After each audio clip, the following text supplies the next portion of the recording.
Welcome back clean news. चलिए देखते हैं उत्तर प्रदेश की 25 फटाफट बड़ी खबरों को। इससे पहले आप यूपी के किस जिले से न्यूज को देख रहे हैं हमें कमेंट बॉक्स में जरूर बताइए।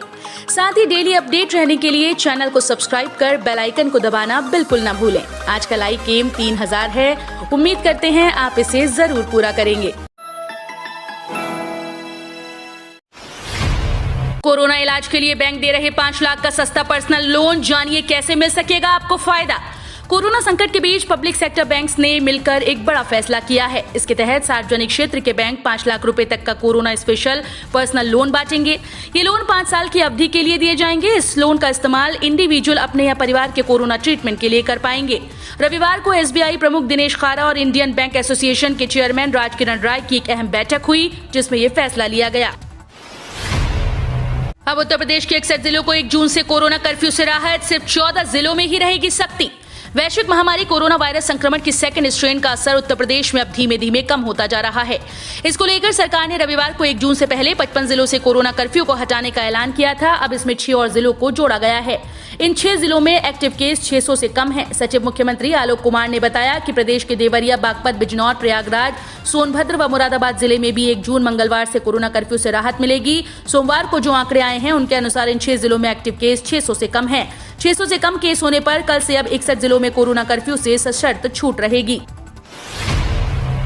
यूपी में कोरोना कर्फ्यू ढील से अब तेज होंगी आर्थिक गतिविधियां, बढ़ेंगे उद्योग कारोबार। यूपी सरकार आंशिक कोरोना कर्फ्यू से 55 जिलों को 5 दिन की छूट देने के साथ ही अब उद्योग कारोबार व आर्थिक गतिविधियां तेज करने की तैयारी में है। अब चरणबद्ध तरीके से कारोबारी गतिविधियों को अधिक गति दी जाएगी। सूबे में औद्योगिक निवेश संबंधी प्रस्तावों पर सहमति देने और उन्हें जल्द से जल्द शुरू करने पर भी विशेष ध्यान दिया जाएगा। निर्माण संबंधी बड़ी परियोजनाओं में तेजी से कार्य करने पर जोर देने के साथ ही एक जिला एक उत्पाद योजना को लेकर मेक इन यूपी को आगे बढ़ावा देने पर फोकस किया जाएगा। ODOP उत्पादों को ई-कॉमर्स प्लेटफॉर्म के जरिए बढ़ावा देने के प्रयास तेज किए जाएंगे। इसके साथ ही आंशिक कोरोना कर्फ्यू के दौरान रोज कमाने और खाने वाले पटरी दुकानदारों, दैनिक मजदूरों और श्रमिकों को पिछले साल की तरह इस साल भी प्रतिमाह 1000 रुपए का भरण पोषण भत्ता देने का कार्य भी किया जाएगा। ओवैसी पर भड़के योगी के मंत्री, बोले मुजफ्फरनगर में दंगा भड़काने की कोशिश बंद करें नौटंकी। यूपी के मुजफ्फरनगर जिले में मस्जिद में अवैध निर्माण के ध्वस्तीकरण को लेकर AIMIM सांसद असदुद्दीन ओवैसी की टिप्पणी पर योगी सरकार के राज्य मंत्री ने निशाना साधा। राज्य के कौशल विकास मंत्री कपिल देव अग्रवाल ने चेतावनी देते हुए कहा कि ओवैसी मुजफ्फरनगर की जनता को भड़काने का काम न करें। मुजफ्फरनगर की जनता आपसी भाईचारे के साथ मुजफ्फरनगर को पटरी पर लाने का काम कर रही है, लेकिन ओवैसी मुजफ्फरनगर में दंगा भड़काने की नाकामयाब कोशिश कर रहे हैं। यूपी के किसानों के लिए खुशखबरी, HCL हरदोई और लखनऊ में मुफ्त में दे रही है बीज। HCL टेक्नोलॉजी ने खरीफ की बुवाई शुरू होने से पहले उत्तर प्रदेश के हरदोई और लखनऊ जिलों में 20,000 किसानों को गुणवत्तापूर्ण बीज दान करने का फैसला किया। कोविड-19 महामारी की दूसरी लहर के बीच IT सेवा कंपनी HCL टेक्नोलॉजीज ने खरीफ की बुवाई शुरू होने से पहले उत्तर प्रदेश के हरदोई और लखनऊ जिलों में 20,000 किसानों को गुणवत्तापूर्ण बीज दान करने का फैसला लिया है। कंपनी ये भी सुनिश्चित कर रही है कि हरदोई किसान फार्मर्स प्रोड्यूसर्स ऑर्गेनाइजेशन के पास बिक्री के लिए उर्वरक और कीटनाशक जैसी दूसरी सामग्री समय से और पर्याप्त मात्रा में उपलब्ध हो। उद्योग स्थापना के लिए 10 लाख तक का ऋण। उत्तर प्रदेश खादी और ग्रामोद्योग बोर्ड मुख्यमंत्री ग्रामोद्योग रोजगार योजना के अंतर्गत वर्ष 2021-22 में जनपदों को लक्ष्य आवंटित किए गए। ग्रामीण क्षेत्रों में उद्योग स्थापना के लिए शिक्षित उद्यमियों, बेरोजगारों, ITI प्रशिक्षण प्राप्त उद्यमियों, परंपरागत कारीगरों को अपने गांव में ही रोजगार उपलब्ध कराने का प्रावधान है। इस योजना के तहत सामान्य पुरुष को पूंजीगत ऋण पर 4% और महिलाओं, पिछड़ी जाति, अनुसूचित जनजाति, अल्पसंख्यक, दिव्यांग और पूर्व सैनिकों को पूंजीगत ऋण पर बिना ब्याज का ऋण दिया जाएगा। रोजगार के लिए 10 लाख तक का ऋण बैंक से उपलब्ध कराया जाएगा। अब यूपी बोर्ड भी रखेगा ऑनलाइन पढ़ाई पर नजर, प्रत्येक सप्ताह देनी होगी पठन पाठन की रिपोर्ट। कोरोना काल में स्कूल बंद होने के कारण विद्यार्थियों की पढ़ाई अब ऑनलाइन कक्षाओं के भरोसे है। ऐसे में विद्यार्थियों की पढ़ाई में बाधा न आए और पठन पाठन नियमित रूप से संचालित होता रहे, इसको लेकर यूपी बोर्ड गंभीर है।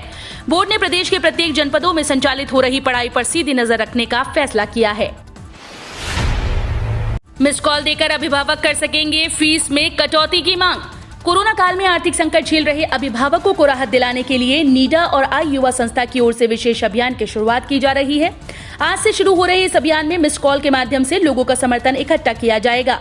और ईमेल के माध्यम से अभिभावक अपनी समस्या और सुझाव बता सकेंगे। ज्यादातर अभिभावकों के सामने परिचय देने की समस्या होती है। उन्हें ध्यान में रखते हुए मिस्ड कॉल अभियान शुरू किया गया है, जहां वो बिना डरे समर्थन कर सकेंगे। पीड़ित अभिभावकों की बात को मुख्यमंत्री और शिक्षा मंत्री तक पहुंचाकर उनके लिए रियायत की मांग की जाएगी। पंचायत चुनाव ड्यूटी के दौरान मृत कर्मियों के आश्रितों को मिलेंगे 30-30 लाख रुपए। उत्तर प्रदेश के पंचायत चुनाव के दौरान जिन कर्मचारियों की मौत ड्यूटी के दौरान हुई, उनके परिजनों को 30 लाख रुपए की आर्थिक मदद की जाएगी।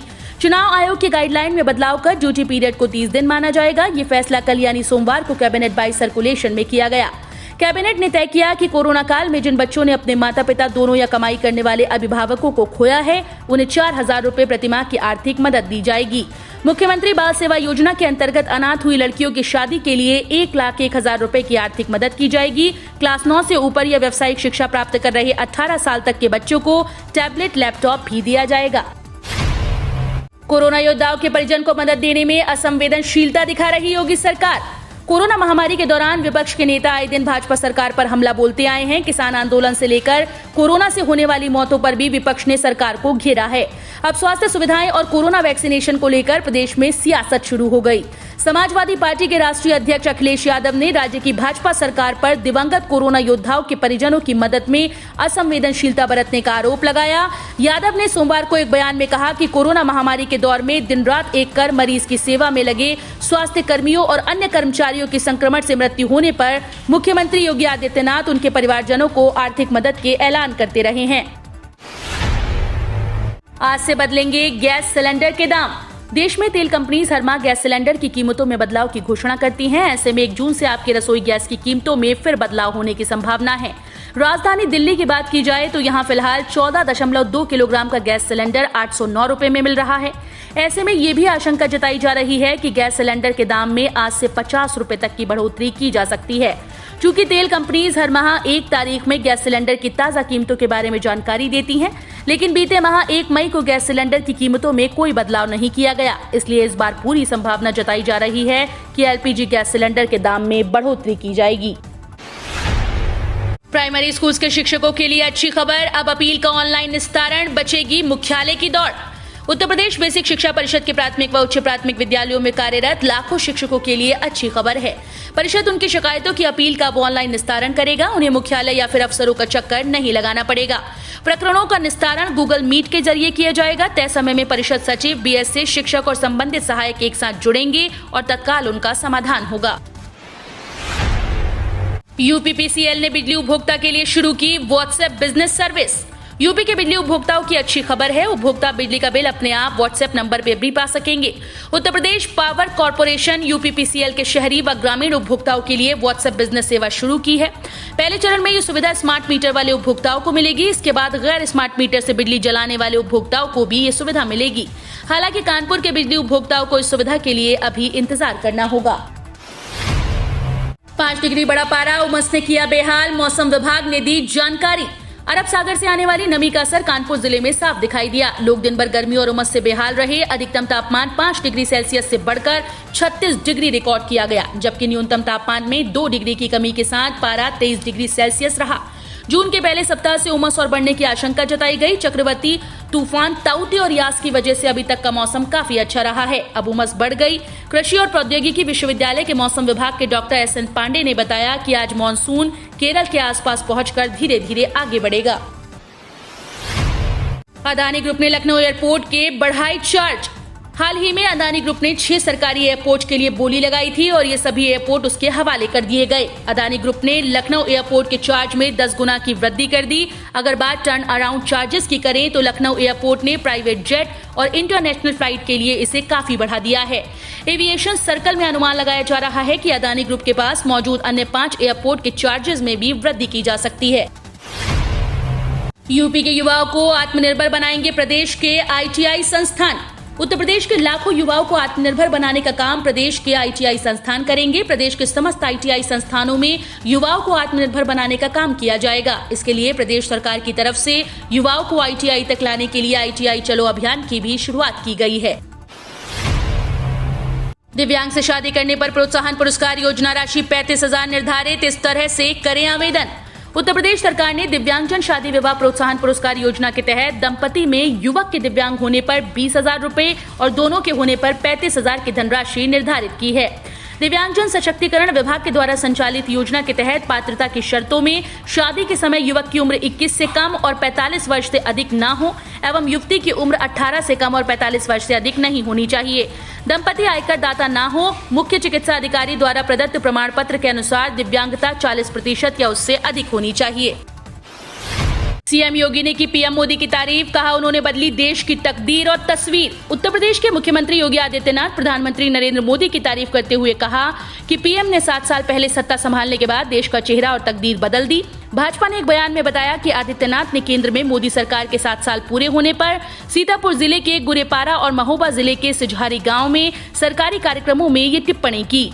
उन्होंने ये भी कहा कि ये प्रधानमंत्री की दूरदृष्टिता और संवेदनशील कोशिश है कि 135 करोड़ लोग इस देश की महामारी में सुरक्षित हैं। प्रधानमंत्री नरेंद्र मोदी को नए भारत के निर्माण का पथ प्रदर्शित करने वाला बताते हुए सीएम योगी ने कहा कि केंद्र की भारतीय जनता पार्टी के अब तक के 7 वर्ष के कार्यकाल में देश की तकदीर और तस्वीर पूरी तरह से बदल गई।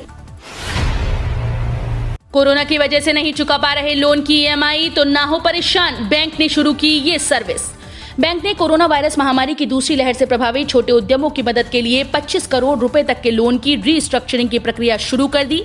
ये कदम इस महीने की शुरुआत में भारतीय रिजर्व बैंक द्वारा घोषित कोविड-19 राहत उपायों के अनुरूप है। कई बैंक को समाधान रूपरेखा के लिए निदेशक मंडल की मंजूरी मिल गई और इस संदर्भ में पात्र कर्जदारों से संपर्क कर रहे हैं। बैंक ऑफ इंडिया ने अपने पात्र ग्राहकों को ऑनलाइन लोन रीस्ट्रक्चरिंग के लिए अपनी इच्छा बताने को लेकर संदेश भेजे। संदेश में कहा गया कि इस कठिन समय में हम 5 मई 2021 को जारी आरबीआई रेजोल्यूशन फ्रेमवर्क 2.0 के अनुसार आपकी मदद के लिए राहत की पेशकश कर रहे हैं। यूएई ने भारत से आने वाली फ्लाइट्स पर बढ़ाई पाबंदी, अब 30 जून तक दुबई नहीं जा सकेंगे भारतीय। संयुक्त अरब अमीरात ने कोविड-19 की महामारी को देखते हुए रविवार को भारत से आने वाली यात्री उड़ानों के निलंबन अवधि 30 जून तक बढ़ा दी। उधर बांग्लादेश ने भारत के साथ लगती सीमाओं को 14 और दिनों के लिए बंद कर दिया। हालांकि सीमा से माल ढुलाई जारी रहेगी। कोरोना संक्रमण के बढ़ते मामलों को देखते हुए यूएई ने 25 अप्रैल को अपने यहां भारत से आने वाली सभी यात्री उड़ानों को निलंबित कर दिया था। एमिरेट्स एयरलाइंस ने अपनी वेबसाइट पर जारी एक नोटिस में कहा कि ये फैसला अब 30 जून तक प्रभावी रहेगा। भारत से होकर यात्रा करने वाले किसी भी यात्री को यूएई में प्रवेश नहीं दिया जाएगा। युवा लेखकों को 50,000 रुपए महीने स्कॉलरशिप मिलेगी, प्रसिद्ध लेखक प्रशिक्षण देंगे। भारत में 30 साल से कम आयु वाले युवा और नवोदित लेखकों को प्रशिक्षित और प्रोत्साहित करने के लिए युवा प्रधानमंत्री योजना कार्यक्रम लॉन्च किया गया। ये कार्यक्रम आजादी का अमृत महोत्सव 2022 के तहत आयोजित किया गया है। इसमें युवाओं को न केवल प्रशिक्षित किया जाएगा बल्कि कार्यक्रम की अवधि के दौरान 6 महीने तक 50,000 रुपए महीना स्कॉलरशिप भी दी जाएगी। किसान के खाते में जमा होंगे 4,000 रुपए, 30 जून से पहले कराएं रजिस्ट्रेशन। अगर किसी किसान को केंद्र सरकार की ओर से दी जाने वाली सम्मान निधि की रकम बीते 2 बार में नहीं मिल पाई है तो सरकार ऐसे किसानों को एक और मौका दे रही है। सरकार किसानों के बैंक के खाते में 4,000 रुपए एक साथ जमा कर देंगे। प्रधानमंत्री किसान सम्मान निधि योजना के तहत मोदी सरकार ने 8वीं किस्त भी जारी कर चुकी है और यदि किसी किसान को रजिस्ट्रेशन नहीं करा पाने के कारण रकम नहीं मिली तो ऐसे किसान 30 जून तक अपना रजिस्ट्रेशन करवा लेते हैं तो उन्हें अप्रैल और जुलाई वाली किस्त भी मिल जाएगी। यूपी पुलिस भर्ती 2021 एसआई एएसआई के 1329 पदों के लिए आज से करें आवेदन। उत्तर प्रदेश पुलिस भर्ती और प्रोन्नति बोर्ड लखनऊ ने पुलिस उपनिरीक्षक, पुलिस सहायक उपनिरीक्षक और पुलिस सहायक उपनिरीक्षक लेखा के पदों पर सीधी भर्ती 2021 के लिए आवेदन प्रक्रिया आज से शुरू होगी।